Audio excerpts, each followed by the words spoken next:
Bonjour à toutes, bonjour à tous, bienvenue à la Fondation Good Planet pour le Forum des acteurs de la non-violence.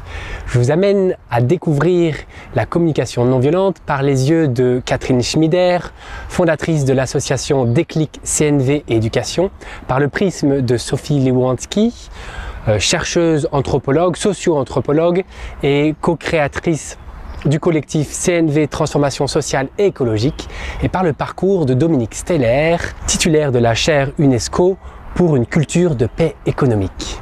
Bon visionnage, réenchantons nos cœurs, réenchantons la Terre.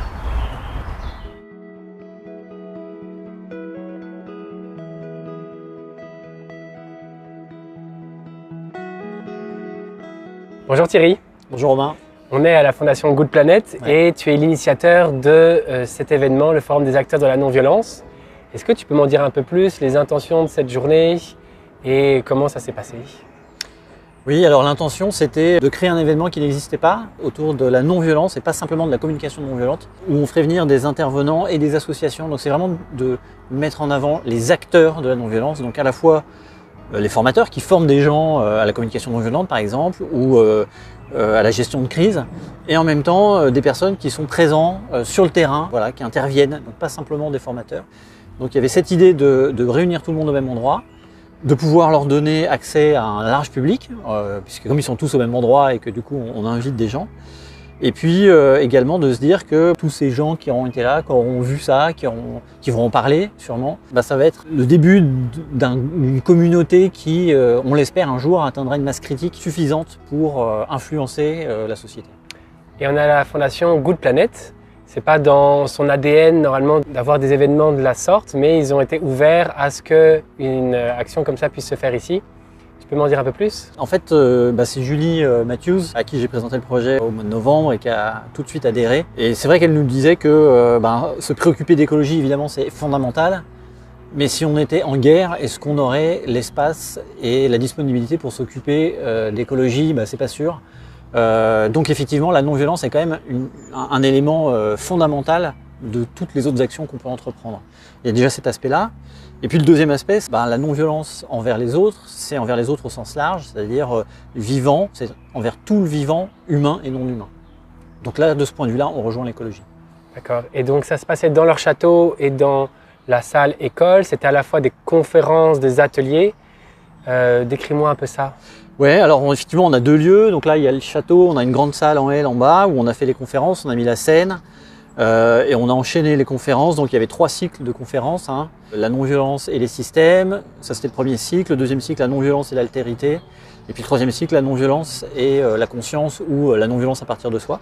Donc ça c'était dans le château, et en face, de ce côté-là, il y a l'école Good Planet, où là on avait 2 salles dans lesquelles on a fait des ateliers en lien avec tout ça, donc des ateliers assez pratiques pour faire goûter justement à ça. Et pour faire goûter un peu plus loin encore la communication non violente et ses acteurs de la non-violence, on va poursuivre cette vidéo avec quelques portraits de quelques intervenants de la journée. Merci à toi. Merci Romain. Bonjour Catherine. Bonjour. Qu'est-ce que la CNV, la communication non violente, pour toi en quelques phrases, quelques mots? Alors ce qui me vient en premier, c'est vraiment l'intention de la CNV quand Marshall l'a développée, c'est contribuer à un monde de paix. Un monde où les besoins de chacun seraient pris en compte de manière pacifique. Voilà, j'aime cette dimension sociétale. Et après, pour notre utilisation au quotidien, moi, c'est vraiment la dimension des besoins, avoir conscience que nous avons des besoins parce que nous sommes vivants, des besoins liés à la vie. J'aime comparer aussi aux fleurs. C'est très clair pour les gens que les fleurs ont des besoins et si les besoins sont pris en compte, comment elle est épanouie, et dès qu'un besoin n'est pas pris en compte, qu'est-ce qui se passe? Elle fane. Et nous, on est tous des belles fleurs, et on a plein de besoins, les mêmes que la fleur, mais on en a bien plus. On parle, on se déplace, on a de l'énergie, on va faire des projets. Et l'idée, c'est comment on va prendre en compte nos besoins pour qu'on soit épanoui, et comment on va prendre en compte les besoins des autres pour qu'ils soient épanouis. Et on va le faire à plein de niveaux. Il y a tout le niveau de la relation, et ça, c'est la partie qui est la plus connue.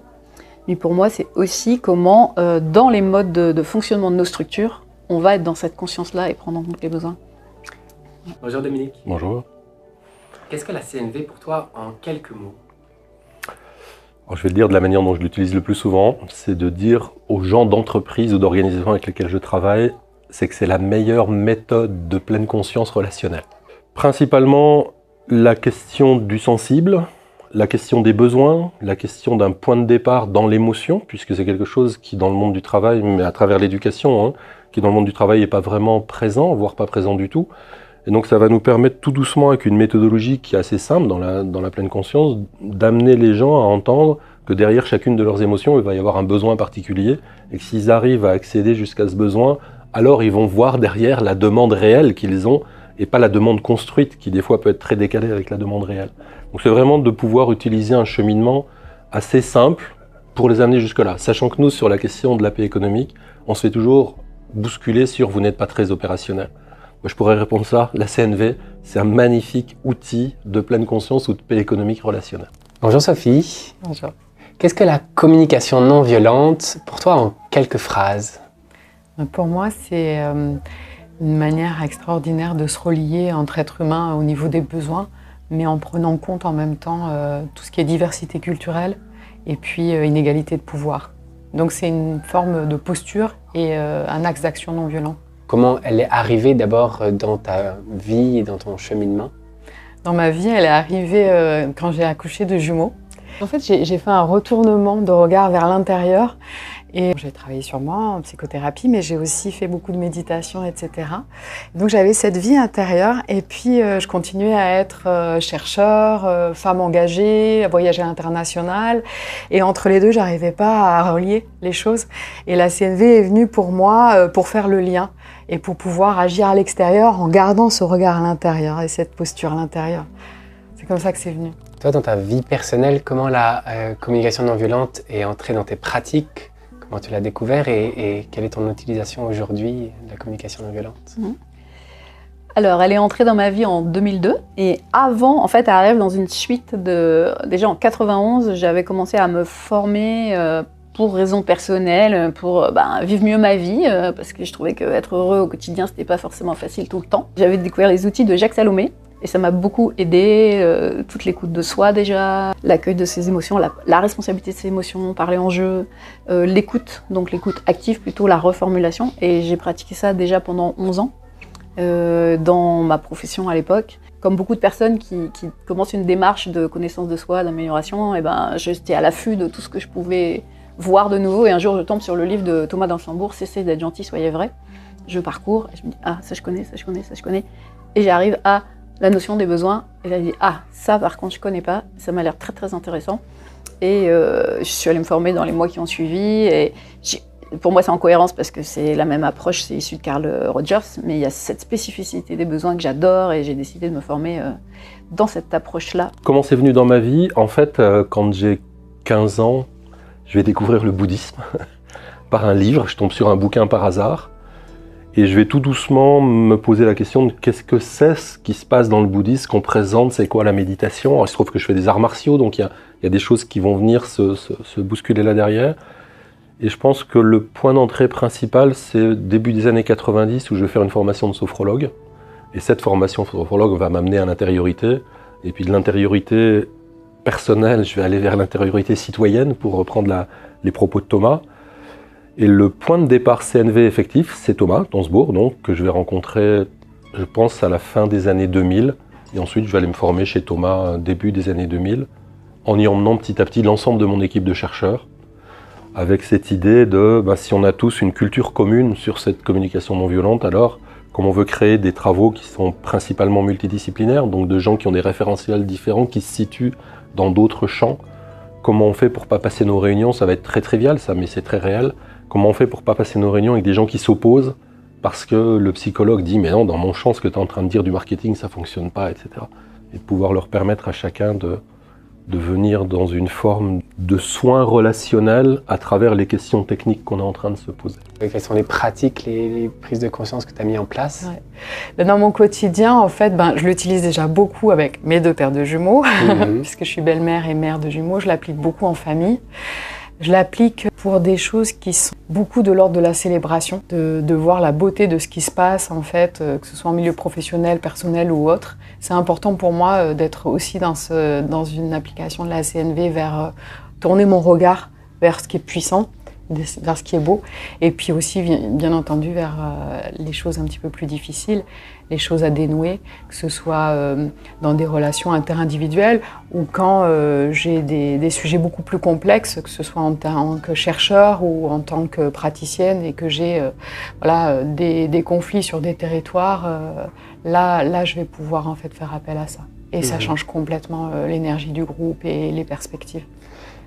Et comment, si tu dois le décrire synthétiquement, dans ton quotidien, tu appliques ça dans ta vie de tous les jours? Je dirais tout le temps. Ouais, c'est comme un art de vivre. C'est une écoute de moi permanente, de comment je me sens, mes sensations physiques, mes émotions, et c'est des indicateurs de ce qui est important pour moi, et quand à un moment j'ai un inconfort, de quoi ça parle, et qu'est-ce que je peux faire, et voilà. Donc, ça c'est pour moi. Après c'est dans les relations avec les autres, l'écoute empathique. C'est aussi tout le temps en écoute silencieuse, soit parfois en reformulant pour leur permettre de sentir que je les rejoins. Et puis il va y avoir des moments plus particuliers de situations un peu chaudes. J'en ai vécu une le week-end dernier. Et là où ça permet vraiment de m'écouter moi. Déjà, qu'est-ce qui se passe pour moi? Et j'ai essayé de m'exprimer avec quelqu'un qui... Là, j'ai pu voir toutes les habitudes d'écoute qui ne sont pas de l'écoute. Et j'ai pu ressentir dans mon corps tout ce que ça fait que je connais déjà. Mais voilà, j'étais là. Ok, essayer d'expliquer, consoler, rassurer, ramener à soi, il les a toutes faites. et l'impact que ça a, et comment j'ai cheminé, et comment je vais revenir vers la personne. Et je suis très contente de ce que ça a pu amener comme dénouement, cette qualité de relation, quoi. Alors que si j'avais pas la CNV, moi je serais restée dans mon mal-être. Je serais peut-être pas revenue, parce que moi je suis arrivée à la CNV plutôt du côté des gens qui ne disent rien. Voilà. Ou alors, je serais peut-être pas revenue, ou si je me serais exprimée maladroitement, alors que là, on a pu arriver à un endroit d'écoute mutuelle, de compréhension mutuelle et de grandir en humanité ensemble, quoi. C'est un bonheur. Et tu parlais ce matin que il y a aussi besoin d'être dans sa puissance, mais aussi dans sa sensibilité et dans ses vulnérabilités. Est-ce que ce chemin aussi personnel d'aller toucher tes vulnérabilités, de les voir, c'est inscrit dans un parallèle avec la CNV, ou est-ce que tu vois des ponts entre les deux? Ah oui, des ponts, c'est certain. Alors l'histoire veut que c'est la vulnérabilité qui est venue cogner, et puis plus tard arrivera la CNV. Mais les ponts, ils sont effectivement assez simples. On est vraiment dans une culture, puis elle est multiple cette culture, hein. J'ai beaucoup parlé de la culture économique, mais encore une fois, pour moi, une culture économique qui chapeaute à peu près, qui est totalement hégémonique sur tout le reste du paradigme occidental. Mais j'ai traversé la culture sportive, puisque j'ai accompagné des athlètes olympiques, j'ai traversé la culture militaire, puisque j'étais pilote. Et toutes ces cultures-là, historiquement, elles valorisent le côté... Alors, j'ai failli dire la puissance. En fait, elles valorisent une certaine image de qu'est-ce que c'est qu'être puissant. Et ma vie faisait que dans le même temps où j'étais dans ces milieux dans lesquels on attendait moi que je sois puissant, il y avait une espèce de sensation schizophrénique, là, en disant de l'extérieur, regardez comme je suis puissant, puis à l'intérieur, ça disait, c'est pas tout à fait ce que je vis réellement. Et la CNV va me permettre d'aller exprimer cette situation-là. Alors il se trouve que mes études étaient en psycho pendant un long moment, en tout cas entre psycho et STAPS, les sciences du sport, parce que j'ai une façon de fonctionner qui est très corporelle, en fait. Et ça m'avait donné des clés de lecture, mais la CNV, je trouve, a vraiment permis de créer les liens entre les choses que je connaissais. Les liens les plus simples, donc de l'émotion au besoin, du besoin à la demande, de la demande à la négociation avec l'environnement dans lequel je suis. Et ça, c'est certainement ce que la CNV m'a apporté de plus précieux. Et comment dans ton quotidien tu la mets en place ou tu l'utilises? Est-ce qu'il y a des pratiques qui te viennent comme ça? Dans nos réunions de chercheurs ou dans nos réunions d'équipe, on a fait un mixte à un moment donné comme règle de fonctionnement entre nous, entre les accords Toltec et la CNV. Pour pouvoir simplement avoir un référentiel collé au mur, en tout cas au tout début, maintenant on l'a enlevé du mur, collé au mur, parce que le chemin de la tête au cœur est plus long qu'il n'y paraît, et qu'on avait beau être des chercheurs, c'est-à-dire des gens qui sont principalement là-haut, on avait beau avoir suivi de la formation, quand la réunion arrivait, les conflits réapparaissent, ou les désaccords, ou les jeux de sémantique devenaient pénibles, et pouvoir l'afficher et dire aux gens, ok, là on va retourner à cet endroit-là, en fait, qu'est-ce que tu ressens? Est-ce que tu peux un peu éclairer qu'est-ce que cet outil que le Théâtre Forum CNV et quels sont ses atouts, ses avantages, comment tu le mets en place aussi? C'est une fusion en fait entre le travail d'Augusto Boal, de Théâtre Forum, issu du théâtre de l'opprimé, et de la communication non violente de Rosenberg. Donc j'ai travaillé sur cette fusion depuis 2016 quand j'habitais en Bolivie, après avoir fait... j'ai vécu une quinzaine d'années en Afrique et en Amérique latine et je me suis inspirée en fait des pratiques du théâtre de l'opprimé pour travailler sur des questions d'équité de pouvoir. Donc le théâtre de l'opprimé à la base c'est travailler sur des situations où des groupes sociaux qui n'ont pas beaucoup la voix sont écoutés. On ne leur propose pas de solution, on ne leur pose même pas la question qu'ils doivent poser, on leur dit de quoi vous voulez parler et c'est quoi la problématique. On le met en scène, ça se termine mal et on fait appel à l'intelligence collective en disant est-ce que vous voulez monter sur scène pour remplacer un personnage et changer le cours de l'histoire. Et à ce moment-là, il y a quelque chose de très organique et très puissant qui se passe, on change le cours de l'histoire et après il y a un processus de décision pour savoir comment collectivement on va choisir en fait parmi ces options pour agir sur le réel. Donc c'est un entraînement. Donc c'est un renforcement assez important pour la vraie vie et pour des groupes sociaux qui n'ont pas forcément la voix au chapitre. Mais dans cette approche-là, au bout de quelques années, je me suis sentie un petit peu gênée parce qu'il n'y avait pas l'option non violente en fait dans tout ce processus-là. C'est comme ça que j'ai eu l'idée de fusionner un peu cette approche-là avec la non-violence parce que ça me permet de travailler, donc quand on a l'écoute pour choisir les scènes, déjà, c'est très important de voir pourquoi on choisit cette scène plutôt qu'une autre, pourquoi on choisit cette problématique, comment on la pose. Déjà là, s'il n'y a pas l'écoute de toutes les parties prenantes dans un même groupe d'appartenance, ça va être compliqué. On est déjà en train d'introduire un peu de violence. Donc, il y a un processus d'écoute à cet endroit-là. Il y a le choix des scènes. Et dans les personnages, on va vraiment travailler avec finesse sur comment les personnages ont intégré des normes dominantes, qu'ils soient dominants ou dominés. Comment ils ont intégré dans leur façon de penser, dans leur corps, dans leurs émotions, des réflexes et des manières de faire qui vont les empêcher de résoudre le problème profondément et pacifiquement. Donc on va faire tout ce travail en amont et après évidemment on va favoriser des solutions plutôt non violentes à la fin, de manière très pratico-pratique parce qu'on a envie que le chemin ressemble à la fin. Donc c'est comme ça que ça fonctionne un petit peu ce théâtre forum CNV et ça s'assoit vraiment sur la notion de besoin individuel, collectif, sur le bien commun, et ça invite à être très ferme, très puissante, tout en étant basé sur un espace plutôt tranquille, de paix, qui est l'espace en fait où je serai moins instable quand ça va bouger.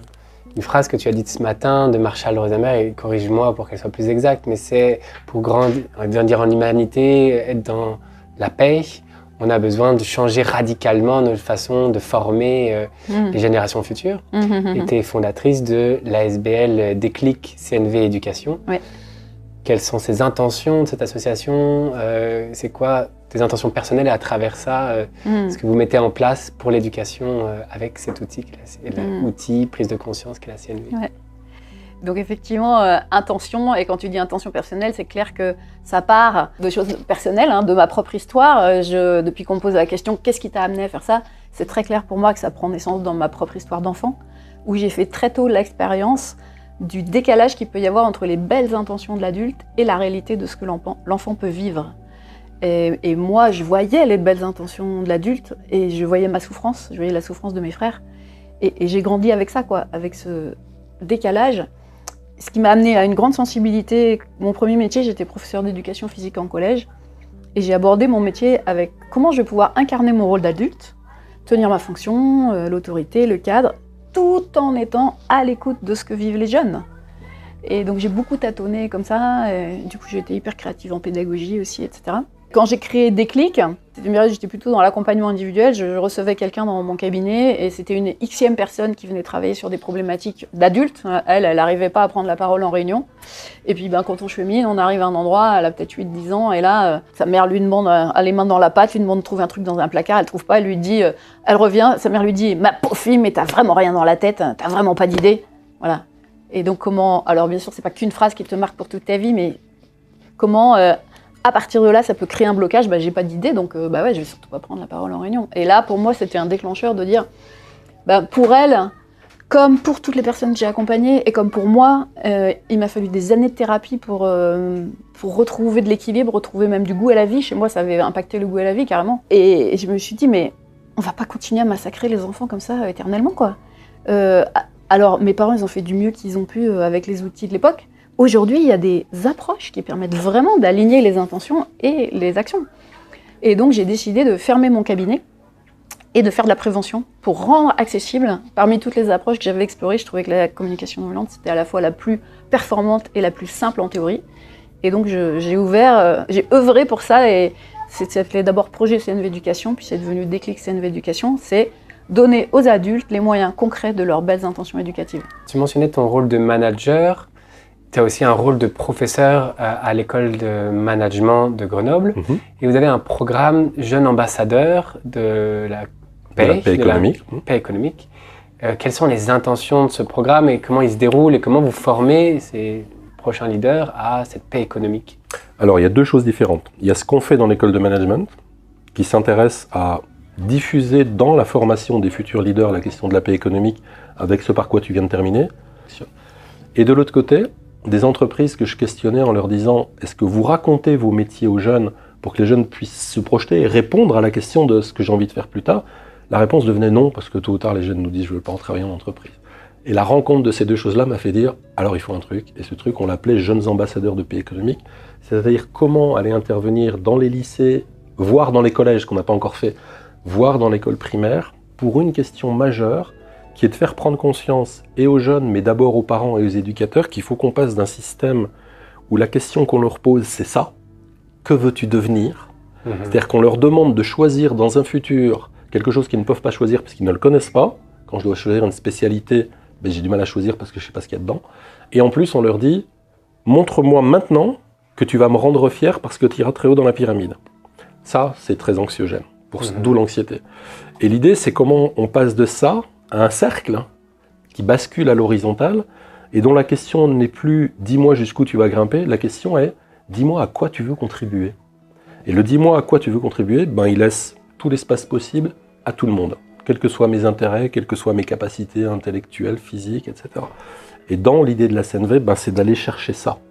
Mais pour aller le chercher, eh ben, on a mis en place ce programme, et l'un des intérêts du programme, c'est qu'il permet à des jeunes de collège et de lycée, on en sort, la semaine dernière on était dans un lycée, et c'est fabuleux de voir comment quand on dit à ces jeunes de lycée, mais entendez que si vous voulez un monde qui vous plaît, alors il faut que vous vous mettiez dans ce cercle, parce que c'est vous qui allez le créer, c'est pas nous. Ça c'est génial, mais l'autre effet qui est encore plus génial, c'est de voir, une fois que ça a eu lieu, les profs de lycée nous écrire et nous dire « Waouh, comment vous pouvez nous aider ?» Parce qu'en fait, on est convaincus, mais on n'avait pas de grille de lecture. Donc voilà, le projet Jeunes ambassadeurs de paix économique, il est vraiment là. Il y a des résultats qui montrent que développer la communication non violente auprès d'enfants, de toute une classe ou même d'un établissement, ça va transformer les comportements de ces enfants et des professeurs. Oui, alors nous, à Déclic, on fait un vrai choix qui est assez spécifique, c'est qu'on n'intervient qu'auprès des adultes. Beaucoup d'actions se font auprès des enfants parce que c'est les enfants qu'il faut former. Or, nous, notre vision, c'est que les enfants reproduisent ce qu'ils vivent dans la relation avec les adultes et ce qu'ils voient les adultes faire. Donc, il n'y a pas besoin de former les enfants. La communication, c'est un apprentissage informel. On reproduit ce qu'on vit. Donc, pour nous, c'est nous, adultes, formons-nous. Et les enfants, il n'y aura pas besoin, ils vont reproduire. Et donc, oui, quand une équipe se forme, et donc c'est plus facile qu'il y ait une équipe entière à l'échelle d'une école primaire, parce que c'est des plus petites structures. Et bien oui, ça change, toute l'ambiance change. Tout le monde devient attentif aux besoins les uns des autres, accueille des émotions les uns des autres. Et ça a un impact sur l'ambiance de la classe. On apprend aux enseignants non seulement cette posture relationnelle, donc j'ai nommé comment je vais m'exprimer, j'ai nommé comment je vais écouter. Dans l'expression, il y a aussi comment je vais donner de la place à la gratitude. Parce qu'on a l'habitude de toujours nommer ce qui ne va pas, avec des bonnes intentions, hein, c'est pour faire grandir l'enfant. On ne va pas perdre du temps à nommer ce qui va bien déjà. Eh bien si, c'est super important parce que sinon l'enfant, il vit toujours que des retours de ce qu'il ne sait pas faire. Alors on voudrait qu'il ait une bonne estime de lui-même, mais globalement il se vit comme insuffisant en permanence. Donc prenons du temps pour nommer ce qu'on apprécie. Et ça suppose en amont de savoir le voir, parce qu'on a appris à voir que ce qui ne nous convient pas. Si je reprends l'exemple de tout à l'heure du couloir, Et ben, si je rentre et que le couloir est nickel, en fait, comme je vais bien, ça me choque pas. Je le vois même pas. Arrêtons de croire que quand ça va bien, c'est normal. Mettons-nous au milieu, il n'y a rien qui est normal. Et quand je ressens du bien-être, et bien, est-ce que je peux le savourer et l'exprimer? Et là aussi, comment je vais l'exprimer à partir de moi et pas en termes de jugement positif. Parce que si je dis à un enfant, tu es gentil, tu es serviable, tu es intelligent, je l'enferme dans une étiquette et il dépend du regard de l'adulte. Alors que quand je lui dis, quand je t'ai vu tout à l'heure à la récré arrêter de jouer parce que tu as vu qu'un petit était tombé et que tu allé voir comment il allait et le consoler, écoute, j'ai été hyper touchée parce que ça correspond à ce que j'ai envie de vivre, où on va être attentifs les uns aux autres. Et là, l'enfant, eh bien, ça nourrit l'estime de lui parce que quand on voit qu'on a contribué au bonheur de quelqu'un, ça nourrit notre estime. Est-ce que tu aurais des exemples de jeux que tu mets en place, de comment quelqu'un qui est dans une situation d'inéquité peut aussi dire des stops de façon assez ferme en communication non violente? J'ai un exemple qui me vient en tête, c'est un exemple d'une... Alors je travaille que avec des situations que les personnes amènent, et je pense à une femme qui a demandé qu'on mette en scène le fait qu'elle passe dans la rue. Elle est habillée avec une jupe qui est à mi-cuisse. Et puis, il y a 3 jeunes hommes qui sont assis et qui font « Hey, tu es bonne ». Et elle passe et elle se sent mal, quoi. Donc, on joue cette scène-là et on se dit comment on va la travailler. Mais dans la vraie vie, c'est la même chose. Si moi, je suis témoin de cette scène-là, eh bien, est-ce que j'agis, est-ce que j'agis pas si je suis en situation de témoin? Et donc là, ce qu'on fait, c'est plusieurs choses. D'abord, on fait un stop, effectivement. C'est « Écoutez, messieurs, ça ne va pas ». Donc, on stoppe la situation. Ensuite, si la situation est en grand danger, on fait des placements de corps, etc. Mais là, c'est une situation qui est d'insulte verbale, donc il n'y a pas de danger physique, donc c'est un stop. Et puis, on cherche à rétablir l'équité du pouvoir déjà. Il y a une personne qui est seule, qui est une femme, et il y a 3 hommes. Donc, rétablir l'équité du pouvoir, ça va être se mettre en posture d'allié par rapport à la personne qui a reçu la discrimination ou la microagression. Ça peut être demander de l'aide, ça peut être écarter les personnes et soutenir la personne pour avoir des arguments. En tout cas, on va chercher plusieurs éléments pour que le pouvoir soit un petit peu moins déséquilibré. Et uniquement quand le pouvoir est un peu moins déséquilibré, on va rentrer en dialogue éventuellement. Et on va dire quelque chose. Donc on ne va pas passer tout de suite au dialogue pour dire ça va pas. Et le dialogue, ça va être déjà, on va donner de l'empathie à la personne qui a reçu la discrimination. Qu'est-ce qui est important pour elle? Qu'est-ce qui n'est pas vécu là? Et c'est elle qui va s'exprimer. Et si et seulement si elle a l'espace et elle a retrouvé assez de solidité, on va essayer de comprendre ce qui s'est passé pour les personnes qui étaient en situation dominante. C'est une étape qui n'est pas dans le théâtre forum originel, parce qu'on ne travaille qu'avec les dominés, mais qui est dans le théâtre forum CNV. Pourquoi? Parce que travailler avec les dominants, ça va être déconstruire des réflexes de long terme. Si ces jeunes hommes font ce genre de remarques-là, c'est peut-être parce qu'ils ont besoin d'appartenance et que leur stratégie privilégiée, c'est de faire ces interpellations de femmes dans les rues. Et puis, si on en enlève l'appartenance, c'est pas quelque chose qui va fonctionner. Donc, de comprendre vraiment les besoins, de mettre une conscience, ça va permettre de travailler le système sur le long terme. C'est-à-dire, on n'est en fait que les 2 revers d'une même médaille. Donc, c'est de travailler les 2 côtés en fait de ce système-là. Le théâtre forum, à la base, il vient de la pédagogie de Paulo Freire, qui est la conscientisation. Donc, la prise de conscience, elle est globale, à la fois pour la personne qui a le moins de pouvoir et pour celle qui a le plus de pouvoir. Donc, on va chercher ça. Et donc, c'est comme ça qu'on procède. Et puis après, il faut répéter les choses et puis le faire à grande échelle, quoi. Ce cercle qui se retrouve dans ce programme, il peut se retrouver aussi au sein des entreprises, des organisations. Bien sûr. Que tu veux aussi inverser cette pyramide en cercle, passer d'une guerre économique à une paix économique. Comment des entreprises peuvent se mettre au service du bien commun? Alors, je vais prendre des exemples. Je vais reprendre celui de tout à l'heure, et puis j'en prendrai un deuxième. Celui de tout à l'heure, c'est cette entreprise qui fait donc du traitement de déchets industriels. Je vais les citer parce qu'ils en ont besoin. C'est une société qui s'appelle MTB, qui est dans le nord de l'Isère. Et MTB est devenue une magnifique société, une magnifique ETI, qui aujourd'hui interagit, y compris sur toute la planète. Elle crée ses propres machines. Et MTB a placé 3 valeurs, en tout cas ils ont appelé ça des valeurs dans leur mode de fonctionnement. Il y a une valeur qui est l'effet waouh, c'est-à-dire que tout ce qu'on fait, ça doit dire aux gens « waouh, c'est un truc incroyable ». Il y en a une autre qui est réussir à réduire tous les déchets sans générer de déchets. Et il y en a une autre qui est pour nos enfants. Je vais rester que sur celle-ci. Pour nos enfants, c'est quoi? C'est à chaque fois qu'on engage un nouveau projet, pour l'engager, il faut que ce projet réponde positivement à la question est-ce que ça servira à nos enfants? Nos enfants au sens le plus générique, hein. Même si initialement, dans les discussions il y a quelques années, c'était les enfants du dirigeant et des gens qui étaient là. Si ce projet proposé ne répond pas en début de réflexion, le projet est abandonné. Maintenant, le projet peut être engagé, et ce projet va avoir un coût économique, mais si à la fin du projet, avant de le lancer, quand on fait repasser le projet au crible des critères, il ne répond pas, alors qu'il répondait au début, le projet est abandonné. Ce qui, en termes de paix économique, montre que mon résultat est au-delà de mon chiffre d'affaires. Qu'est-ce que je veux de mon résultat? Et ça va permettre pour moi de poser cette petite phrase que je n'ai pas dit non plus tout à l'heure. Est-ce qu'on veut encore un modèle économique dans lequel le but de l'entreprise, c'est la maximisation des profits, avec tous les dégâts que ça génère, c'est-à-dire d'un monde qui ne voit l'extérieur que comme un objet d'exploitation, ou est-ce qu'on veut une économie qui pense la relation et le sujet de relation?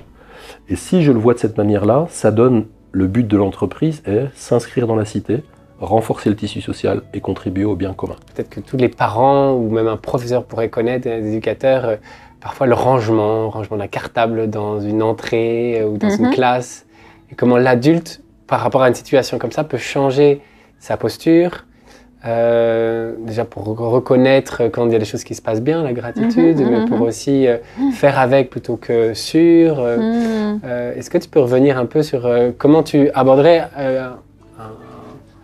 un problème ou une situation comme celle-ci, une tension comme celle-ci, avec une approche CNV pour ses parents ou ses éducateurs? Eh bien, ce qui est important, c'est d'avoir cette clé de la communication non violente, que nos émotions révèlent comment nos besoins sont pris en compte ou pas dans la situation. Et ça change tout, parce que tant qu'on n'a pas cette conscience, on croit que nos émotions, c'est à cause de l'autre. Donc, je rentre, si je prends cet exemple, je rentre chez moi, il y a les chaussures des enfants et les cartables qui sont dans l'entrée. Ça monte comme ça, et tant qu'on ne connaît pas les besoins et tout ça, bah, ça sort, ouais. Et on va sortir en termes de critique, de jugement. Ouais, c'est pas possible, les enfants, ça fait 10 fois que je vous le dis, mais vous êtes vraiment insupportables, voilà. Et tous des mots qui, eux, vont toucher les enfants, les impacter dans l'estime de soi, ça va toucher la relation avec l'adulte aussi, voilà. La CNV nous apprend que, hop, j'ai une émotion, de quoi ça parle? Chez moi. Et je prends un temps qu'on appelle auto-empathie, d'aller voir, qu'est-ce que ça touche chez moi? Bah oui, j'aime bien que ce soit rangé, ok. Et quand c'est rangé, qu'est-ce que ça me permet de dire? Ah, ça me permet en fait, quand je rentre du travail, ça m'amène de la détente. J'ai envie, voilà, le côté joli, enfin, l'espace libre, c'est ça que ça m'amène du repos. Voilà. Ok, maintenant que j'ai clarifié ça, déjà rien que le fait de faire ça, ça fait un bien fou.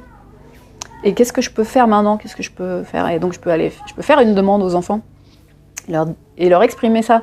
Voilà, quand je rentre et que je vois vos chaussures, vos cartables, moi je vois qu'après ma journée de travail, ça me fait comme une fatigue supplémentaire, et ce qui me ferait vraiment du bien, ce serait de rentrer et d'avoir un couloir tout propre. Est-ce que vous seriez d'accord de ranger bien vos chaussures au parking? Moi je faisais ça avec des images pour que ça motive les enfants, et puis d'emmener votre cartable jusque dans votre chambre. Est-ce que vous êtes d'accord? Et c'est une vraie question. Et on va écouter la réponse. Et ben, si c'est une vraie question, c'est une co-construction. La réponse peut être pas celle qu'on attend. Ou qu'on voilà, voudrait, et donc là, être prêt à passer en écoute empathique. Donc là, ça c'est déjà comment passer de nos réactions à une relation choisie, avec une qualité choisie. Et, il va y avoir tout le côté de l'écoute, justement, de se rendre compte que nos manières d'écouter, qui sont pleines de bonnes intentions, en fait, souvent, elles provoquent des réactions, de la fermeture, sans qu'on s'en rende compte. Et on voit la réaction de l'enfant, et on n'a pas vu que c'était nous le déclencheur. Mais sur des choses toutes simples. Hein.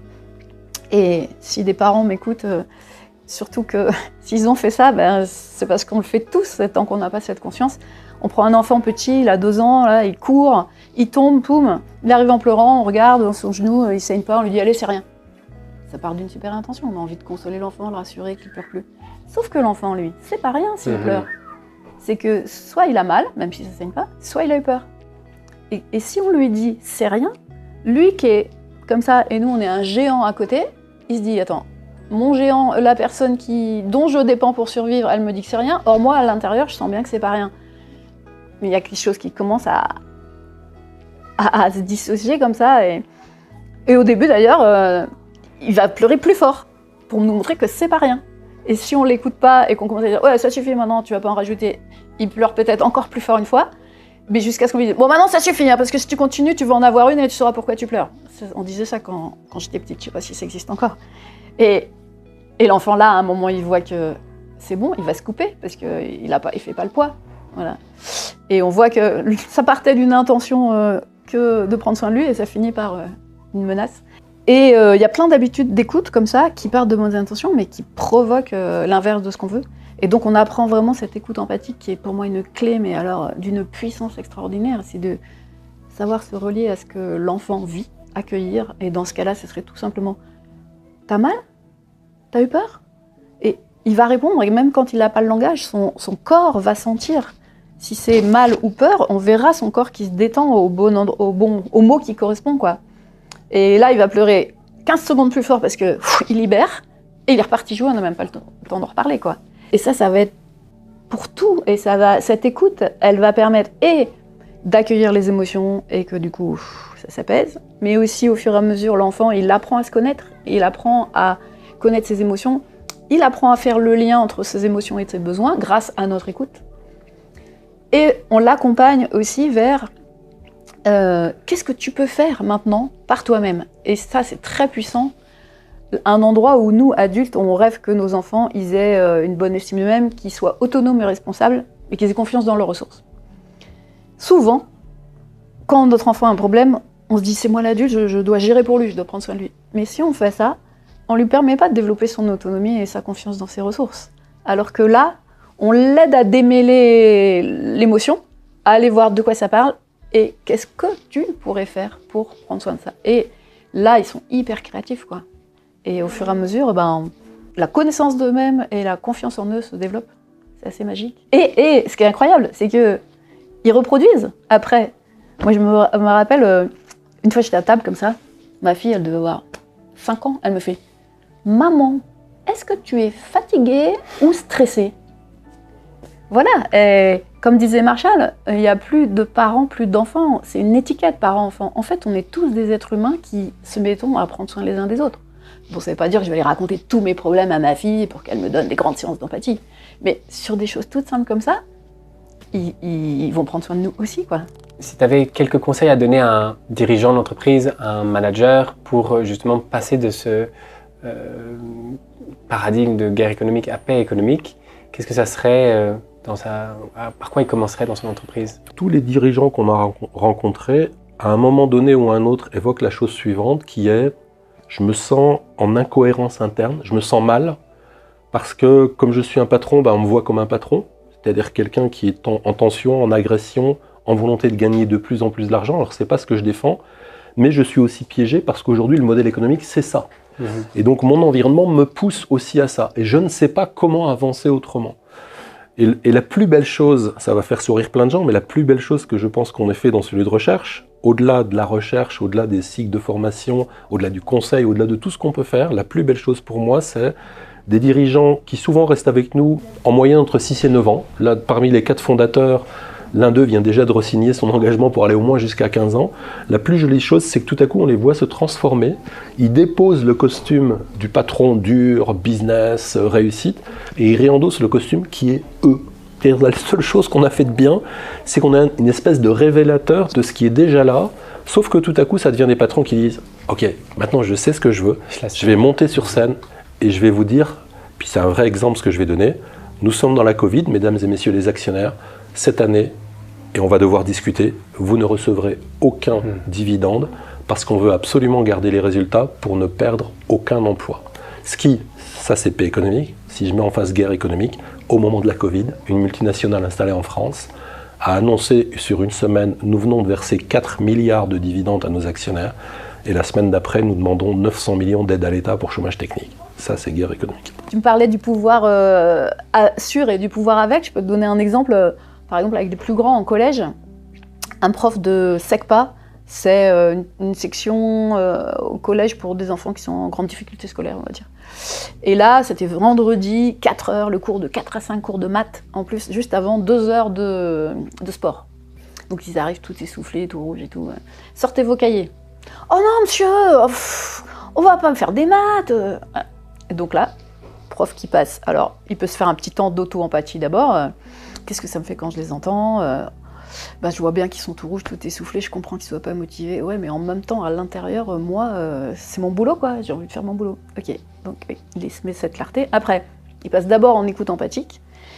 Bah ouais, je vois que vous arrivez de sport, vous avez l'air d'avoir vachement couru, là, vous êtes bien essoufflé encore, je comprends, vous n'êtes pas motivé pour le moment pour faire des maths, c'est ça. Bah non, monsieur. Et puis après, il revient à lui, expression authentique. D'un côté, je voudrais prendre soin de vous, et en même temps, j'ai aussi envie d'honorer mon engagement, mon travail, qui est de vous permettre de progresser en maths. Et là, comment on pourrait faire? On met la problématique au milieu, et les enfants sont hyper créatifs. Mais monsieur, ce qu'on pourrait faire... Non, mais on fait un truc, mais on sort pas les cahiers. Mais on veut bien faire des maths, mais pas les cahiers.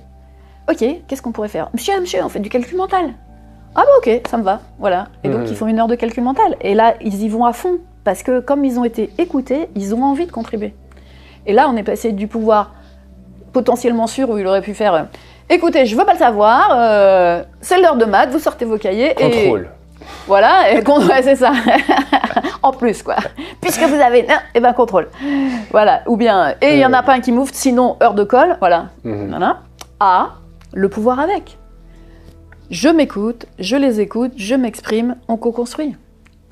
Et ça se passe mieux pour tout le monde dans l'heure, mais aussi qu'est-ce qu'on construit pour les futurs citoyens.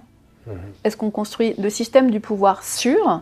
Il provoque soit de la soumission, soit de la rébellion dans nos sociétés. Et c'est ce qu'on vit dans nos sociétés. Soit des gens qui s'écrasent et qui vont pas bien, soit des gens qui se rebellent, mais c'est la violence vers l'extérieur.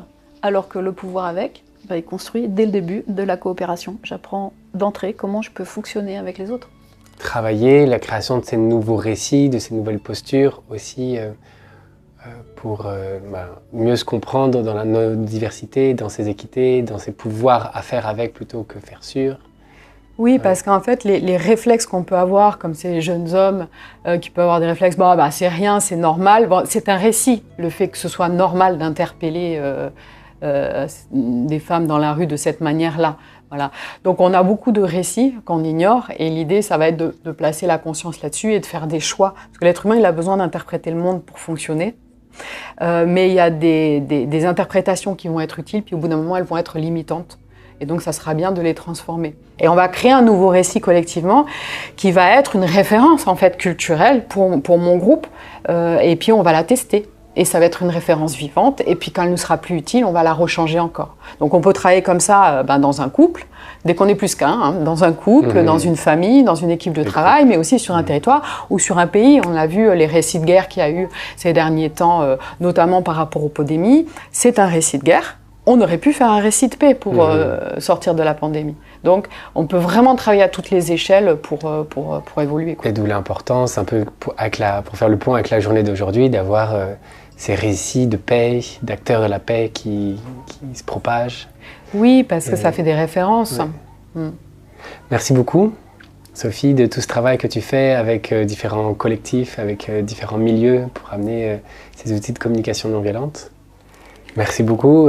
Merci Catherine de semer ces petites graines, ces outils, ces prises de conscience auprès de différents publics plutôt adultes, mais qui permettent de changer de posture et d'avoir des adultes plus inspirants pour les enfants. C'est ça. Merci à toi. Avec grand plaisir. Merci Dominique. Merci à toi.